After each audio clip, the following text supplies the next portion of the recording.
Colin? Right. How was the session? It was wonderful. We had fun and exhausting. It's amazing to me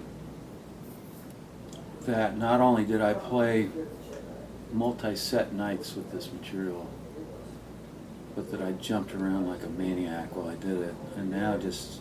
And in heels. Yeah, sometimes. Well, sometimes a lot of times I wore ballet slippers so I could really scoot around the stage.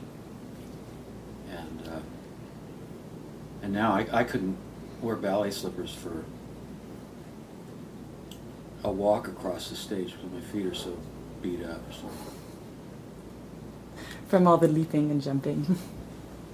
But that was kind of the here I was, we were singing in the studio doing Juvenile Delinquent at Studio Tempo in Montreal, and I'm standing there with eyeliner and eyeshadow and ballet slippers on across the microphone from Chris Christopherson, who's in like a Pendleton shirt and a beard, and he's going, "I feel like an asshole." There's a Rhodes Scholar for you, huh? I feel like an asshole. So I'm going to repeat some of the questions. Sorry to ask you in the car, so Okay. Apologies for having you repeat. But where was your start in music? Well, I started playing classical piano when I was 7, and I studied piano for 7 years. And then somewhere around the time when I stopped taking piano lessons, I decided to pick up the guitar. And I tried once, but it was too painful. And then I met this guy at church camp, at a family camp. His name was Mark Ellington. And Mark was quite a well-known folk singer in the early 60s. He was friends with Peter, Paul, and Mary, and he had this great, big, gregarious man with a beard and what you would call, what do they call a barrel chest, which means he had a gun on him. And he was about 20, and I was 14. And he, during the course of this family camp experience in Gerhardt, Oregon, he started teaching me his folk stylings, and so I kind of became a folkie for a couple of years. And then about a year later, he invited me to open for him at Cafe Espresso in Portland, which was a very prestigious folk venue. A lot of big people would play. Leo Kaki would play there. A lot of great. There was one guy who was kind of a one-man band. It was an old black man named Blind Jesse Fuller, and he would play guitar and hi-hat with one foot and T-chest bass with the other, which had like about 6 notes on it. And then he also had a rack around his neck with kazoos and harmonicas and stuff. And he sounded like a whole band in one. But I got a chance to open for Mark Ellington at Cafe Espresso, and when I gathered somewhere around $8 from a past hat, and here was this kid with a peach fuzz mustache and a cheap, like a $50 guitar with a piece of twine wrapped around my neck, and I'm up there singing. I was like 4'11", and I got $8 in tips, and so I was hooked. People applauded, and they gave me some money for it. So, and my parents were really supportive of me being a performer, and never questioned any decision I made. And then I started putting together my first rock bands when Dylan went electric, and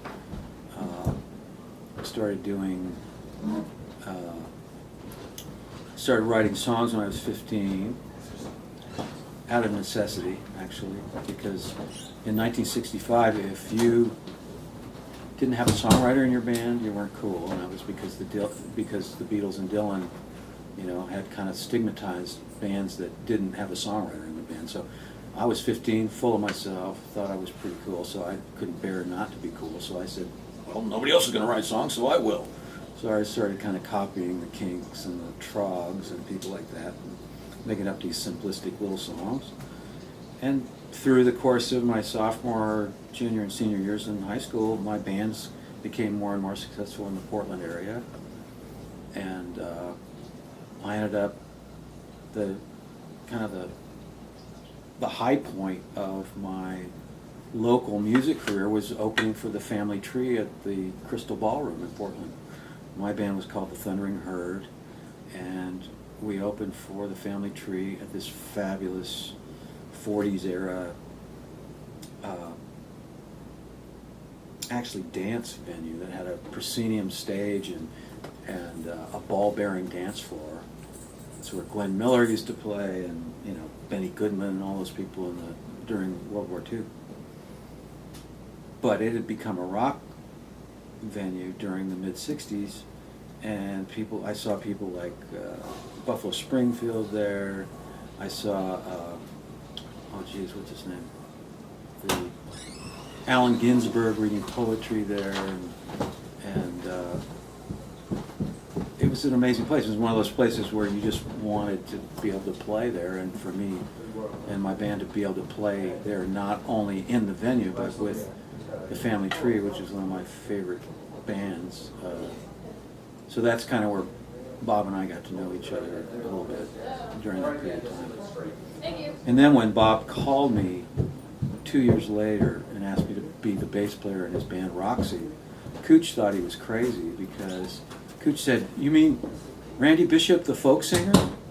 I don't know. Bob had seen me, and Cooch didn't remember me that way. He remembered me as the guy with the funky little $50 guitar, you know, playing his folk songs and folk clubs. So I joined up with Bob after a couple of interesting years in college. Got a draft deferment. Quit, joined a rock and roll band, never looked back. So, long story, short life. So how did the Wackers come into being? Bob and I, post-Roxy, Bob and I were the only two members who were really active left. We'd started as a five-piece band. The drummer moved to Stockton to become a jazz player. The keyboard player became a Scientologist and was concentrating on becoming clear. And Jim DeCoke, our guitar player, was much more interested in playing solitaire and drinking large bottles of Wild Turkey and smoking Lark cigarette after Lark cigarette. And so Bob and I became a duo. We were called Segarini and Bishop. And we used to play the Monday night hoots at the Troubadour with Glenn Frey and J.D. Souther and Jackson Browne and the Dillards and all these wonderful local acoustic players. And we were friends with a guy named David Anderley, and David had been the head of A&R of Elektra when we were signed as Roxy. Subsequently, he had also, before that, he'd signed Delaney and Bonnie. And so he had his eye on Rita Coolidge, who was the background, the harmony singer in Delaney and Bonnie. And he wanted to do a solo record with her, but Elektra wouldn't sign her, so he decided, or at least, I'm reading between the lines, but he had a better deal at A&M, so he left Elektra, went to A&M, became a staff producer, A&R guy there, signed Rita at A&M. So he made a record with Rita. Bob and I sang on it because we were friends with him. He introduced us to Rita. The last few gigs that Roxy did live, Rita and Graham Nash, who was her boyfriend at the time, joined our band to do two big concerts, one at Santa Monica Civic and one at Winterland in San Francisco. And then she went back to finish her solo album for A&M, and I became her interim boyfriend for that period of time, which was interesting. Me standing across the microphone from Chris Christopherson several years later wearing ballet slippers. Him being her current boyfriend and future husband, and me being her ex-boyfriend, you know. Anyway, she was wonderful, and we all loved her. And she did sing on our version of Juvenile Delinquent, as did Chris, but you can't hear Chris. Rita's featured on that. So, I'm getting off the subject. There was another guy that David had signed to A&M, Mike Stahl. This guy from Eureka, incredibly talented guy. I mean, he sang with the soul of Ray Charles. He played guitar better than anybody we knew. He played piano better than anyone we knew. And so he said, when we met him in David's office, he said, well, I live up in Eureka, and you guys got to come up and see Eureka. So we took him up on it. About a month later, we drove up through Mendocino and through that beautiful sequoia-lined highway up into Eureka, and here was this quaint little village full of Victorian homes, and we pulled up in front of the Stahl house, and here Michael just came screaming up in this tiny Mini Cooper, you know, and he came bounding out of the Mini Cooper holding a bottle of Jack Daniels, and we went into the house and we started playing songs for each other, and we started chiming in on each other's songs, and suddenly we just heard this sound between the three of our voices that was just really extraordinary. And so somehow, and then later on that night we went down to a club called the Purple Haze, and we had free pitchers of beer and jammed and did like Muddy Waters songs and Chuck Berry songs, you know, till late at night. And we just really got along, and so we conspired at that point, you know, forget about A&M Records and our solo deals or our duo deals. Let's just put together a bar band and play 7 nights a week. I don't know how we came up with that. You know, it was completely self-destructive on everybody's part, you know.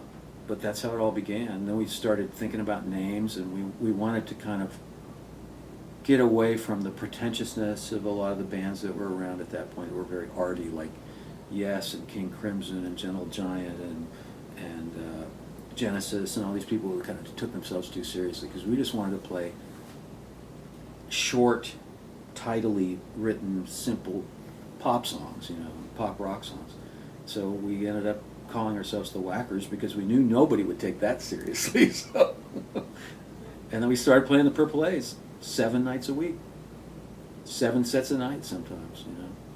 It was just crazy. It was grueling boot camp, you know, but we loved it. We just absolutely. Then we started writing songs together, started recording them on a little Tascam 4-track machine.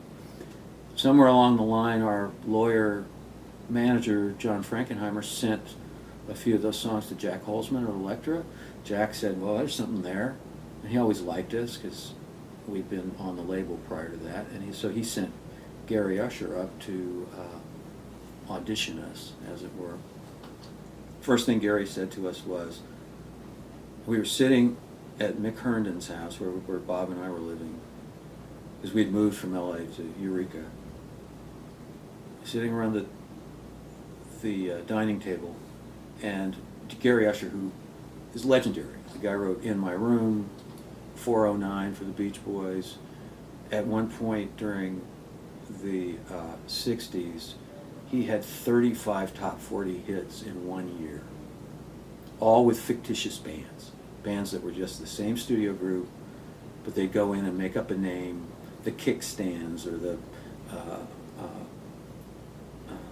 who else? I mean, there's a whole list of these acts that they made up, and if the record broke, they just audition a band and stick them on the road, and they play the Armories and the, you know, opening acts for people. And but Gary also had produced 3 phenomenal Byrds albums. He produced Sweethearts of the Rodeo, 5D, and one other that I can't remember, but they were just all seminal records, phenomenal records. And so, of course, we were all kind of in awe of Gary. He had these light blue eyes that were like, it looked like you could see the entire universe in his eyes. Brilliant man, intellectually, and intimidating, really, really intimidating. So he's sitting there at the end of this table, and Bob and Mike and I are sitting there, and he says to us, "Are you guys better than the Beatles?" Well, we didn't know how to answer that question, because either we would say yes and we would be branded as arrogant, and disrespectful of the greatest band of all time, or we would demonstrate a lack of confidence, or maturity or readiness to do what it is that he wanted us to do. So we just unequivocally said, "Yes, we are."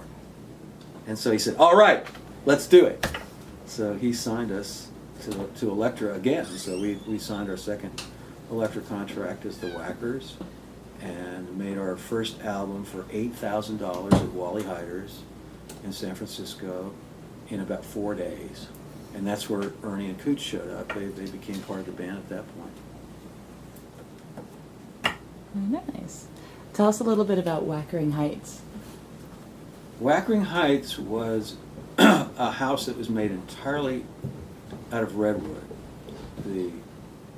It was a T-shaped house that sat on a hillside overlooking a sheep pasture with a stream running through it. It was totally remote. You wouldn't even know that it was there. You're driving along this street, and all of a sudden there's just kind of a little dirt road that went into the woods. And you'd go through the woods and wind through and potholes and bumping along, and all of a sudden you just open up on this just absolute heaven of a place, with green pastures and the sheep, and the grouse and the ducks and the chickens, and all these animals just wandering around. And it was surrounded by second growth redwood, protected forests.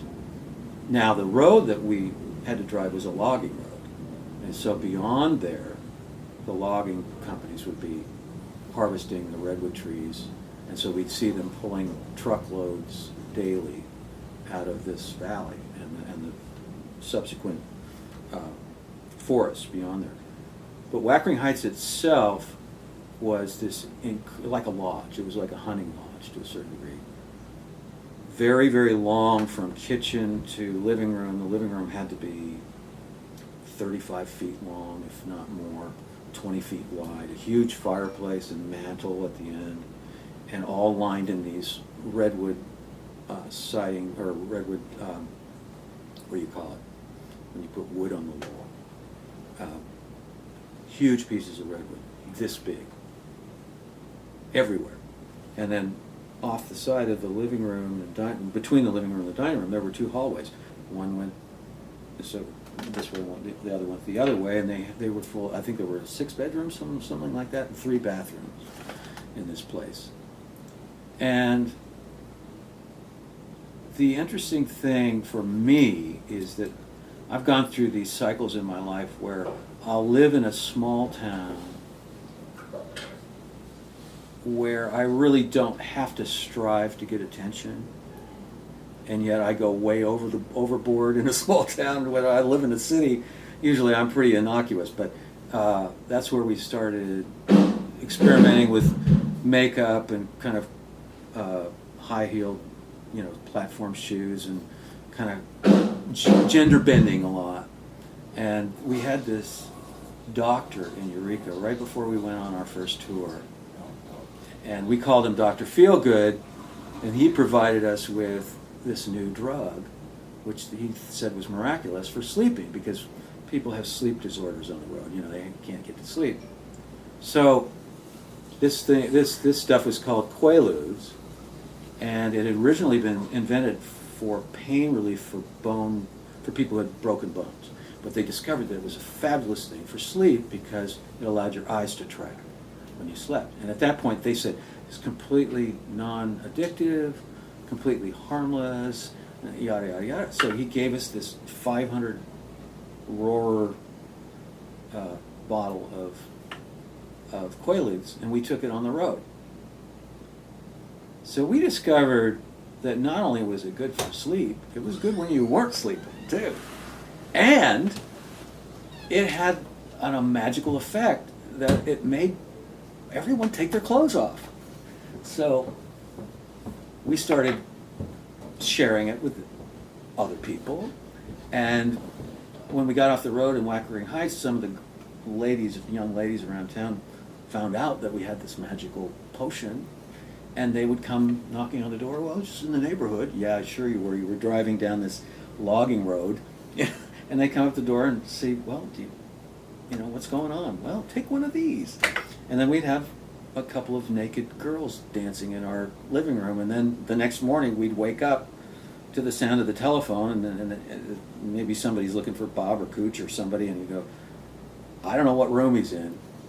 And we'd wake up in these different configurations of 2s, 3s, 4s, trip over prone bodies, and one time Jack Holzman came to visit us. Jack was the president and founder of Elektra Records. This guy started his career driving around on a Vespa and with a fake leather suit on. Fake leather pants, fake leather jacket, with an orange crate balanced on his handlebars full of Theodore Bickel records. And he was going from record store to record store seeing if they would carry these records. Well, he ended up, his first big artist was Judy Collins, and then Harry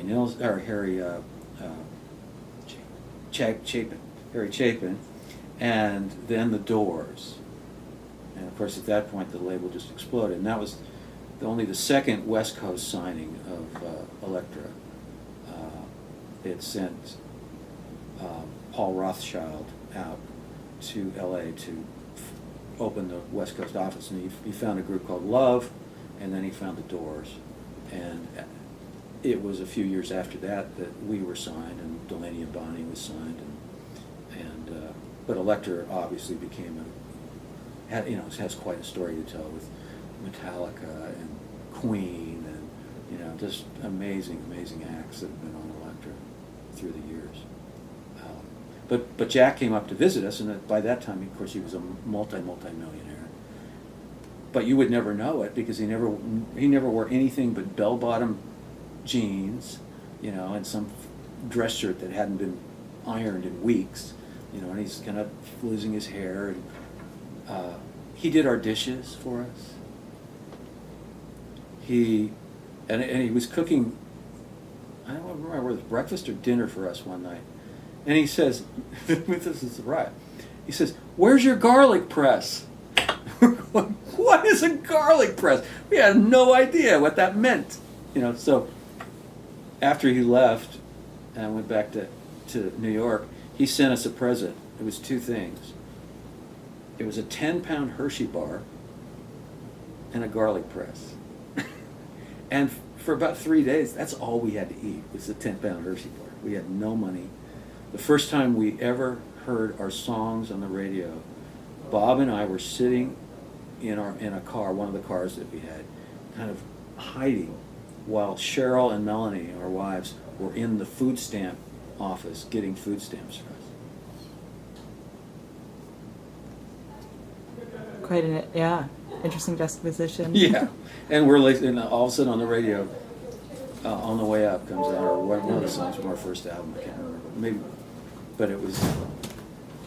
We didn't care though. We didn't care about money as long as we had enough to get drunk that night, and something in our bellies. We were fine. And then the next day was another challenge. But we didn't care. We weren't out to get rich. We just wanted to get up on stage and play rock and roll and dress up and just have a debauched sex, drugs, and rock and roll life. That's all we cared about. Great times. Sounds like you guys had that, a very interesting whack and roll family circus like. It was. We had our own little cult everywhere we went. People who were into the glam scene and into Quaaludes and into drinking and affection with each other, etc. And we just and we loved our music. We just wanted to be, to have a kind of a counterculture attitude, and just say, "Fuck you" to the world, and we had a blast. We had a total blast for most of it. I mean, the only thing that ever screwed us up was when record executives got involved and management got involved, and they started trying to think about commerce, and of course we were frustrated because we'd go out and play gigs all over the place, and our records weren't in the stores, and there was distribution problems and issues like that, promotion, distribution. We didn't get a lot of support from the label, and then we finally had a top 40 record with Day and Night, and it was bulleting up the charts, and Elektra was a very small label, and they had a Bread single coming out, and so they completely took all promotion off our record, and they promoted the Bread single, and so our record just dropped like an anchor off the charts, and so that was a heartbreaker. So it was only that kind of stuff that was really difficult. Other than that, we usually got along pretty well. Certainly everybody threw tantrums once in a while. We lost Michael along the way. I was telling the story earlier, but I remember right before Mike left the band, he used to play a Rickenbacker 12-string that wasn't strung as a 12-string. It was strung in unison. So usually on a 12-string, the bottom 4 strings are in octaves. So there's a light gauge string that's an octave above the regular, but he strung it double. So every string and so to play that, to have the kind of musculature to play that, I mean, it took incredible strength because he's pulling on 2 guitars at once, simultaneously. And so we were on our way to a gig, and he was in the van, and he was trying to string this thing. Well, Rickenbacker, the pegs on a Rickenbacker are between each other, facing different ways. You could barely get your fingers in there to do this. And he had big hands, and he's trying to tune a crank and note up, and it wasn't cranking, and finally the string broke, and he just went, "Fuck it!" He took the Rickenbacker and broke it over his knee, and he never played that double string Rickenbacker again. But I think it was within a month or two he decided to leave the band. And quite honestly, Michael's greatest talent was not doing what he did in the Wackers. I mean, he was singing the high harmony parts, and yet he had this very deep baritone, soulful voice, and it was just showing how talented and versatile he was in the band. But he wasn't really doing what his real greatest gift was. I think he enjoyed playing with us, but I think he deserved to go out there and be a lead singer and write great songs and do that. So I was surprised he stayed with us as long as he did. And he always had his own manager the whole time, and it was a whole kind of different. He was kind of set apart from the rest of the band. It's kind of a solo artist playing with us, kind of like Neil Young with Crosby, Stills and Nash. And, much more talented, however. Incredibly gifted guy. Miss him a lot. Miss him tonight. Miss him today because his vocals and his guitar playing would have made so much difference to this gig.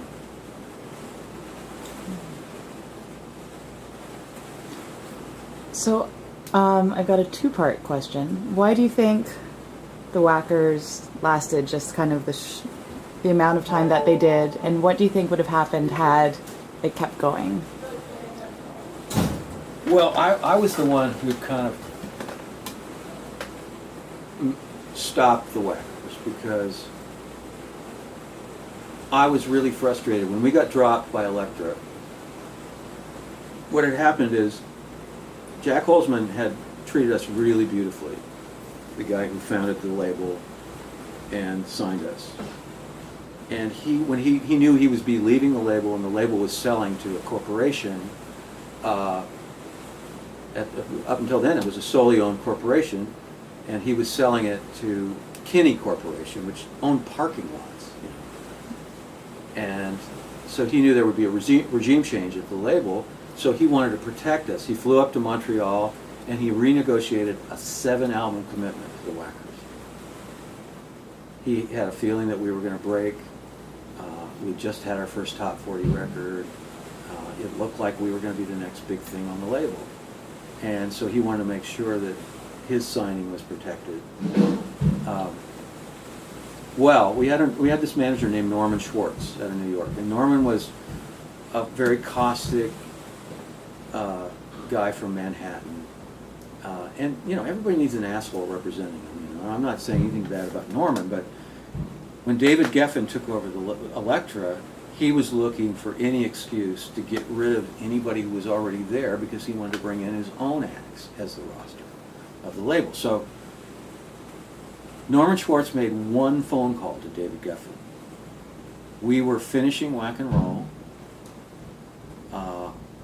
or we were finished with Wack and Roll, and the label wasn't making a commitment as to when they were going to release the record. It's a double album. It was a big commitment on their part. And yet they weren't saying when they were going to put it out. And here we were kind of languishing, waiting for this next album to come. And that's always the most difficult part of an artist's life. Between the time you record an album and the time that it's released. Because you know I have all this wonderful new material that you want to go out and play, but nobody knows it yet. They haven't heard the records, they haven't heard it on the radio, they have, you know, so here we were just kind of suffering through this period of time, knowing that we were really on the verge of breaking. We'd gotten great press. We had been called the greatest band in North America by Cream magazine, the greatest rock and roll band in North America. We had a really dedicated fan base. We had a top 40 record, 7-album commitment, yada, yada, yada. We'd made the record that we felt was really definitive for us, finally. Norman Schwartz called David Geffen, impatiently asking him when they were going to release the record, and he said something to Geffen that really pissed Geffen off, and we don't know what it was, but allegedly he slammed down the telephone and he said, I don't know who that asshole represents, but I want his act off the label now. So the crack legal team at Elektra found a way to get out of the contract. And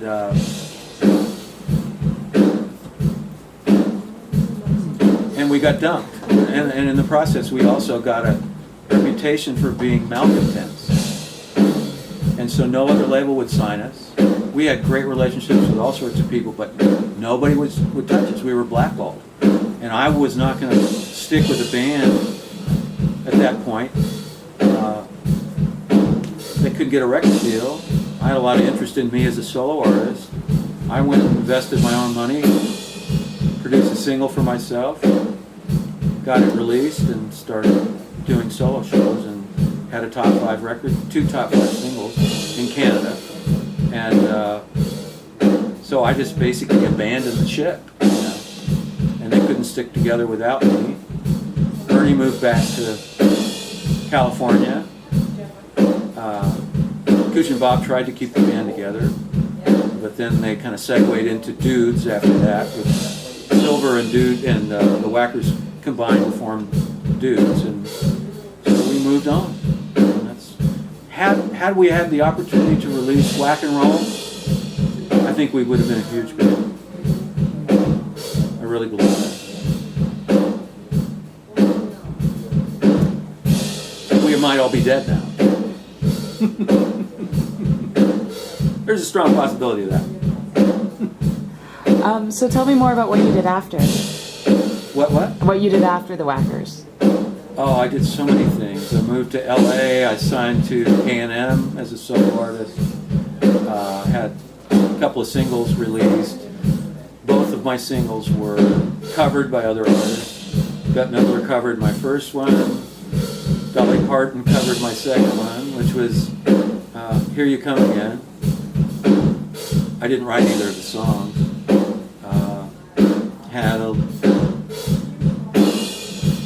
I wrote a musical that ran on Broadway for 3 weeks. Did several Japanese feature films doing soundtracks. Signed to a company called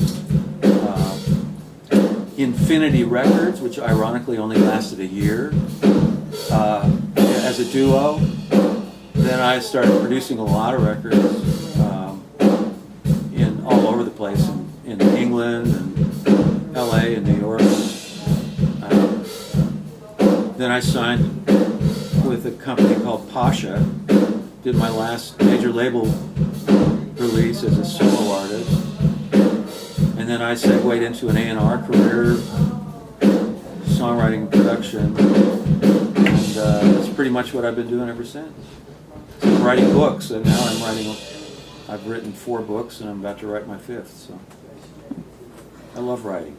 That's what I was born to do. Okay, so this is perfect for a writer. How would you define what a whacker is? Well, whacker is Liverpudlian for friend. So it's this street vernacular from the 60s. You know, when people would see each other on the street, they'd say, "Hey, whack," meaning short for whacker. And so, first and foremost, I think that we're friends, you know, so, but we're also friends with attitude. You know, it's about, you know, my personal campaign at that point in time, not having become a father yet, I was campaigning against any kind of gender assumptions that boys have to be some way and girls have to be other ways. And so I wanted to really mess with that perspective. So I wanted to shock people. You know, I wanted people, when I went to the post office, I wanted people to say, "Is that a man or a woman? Is that a boy or a girl?" You know, because it messes with your perspective. You know, it's you know, we shouldn't be expected. I was feeling at the time. You know, we shouldn't be expected to adhere to any kind of convention. You know, and so all of my life I've kind of been all about trying to mess with people's perception. And so I think that's part of being a whacker as well. It's just, but I just think we love music. We love rock music. We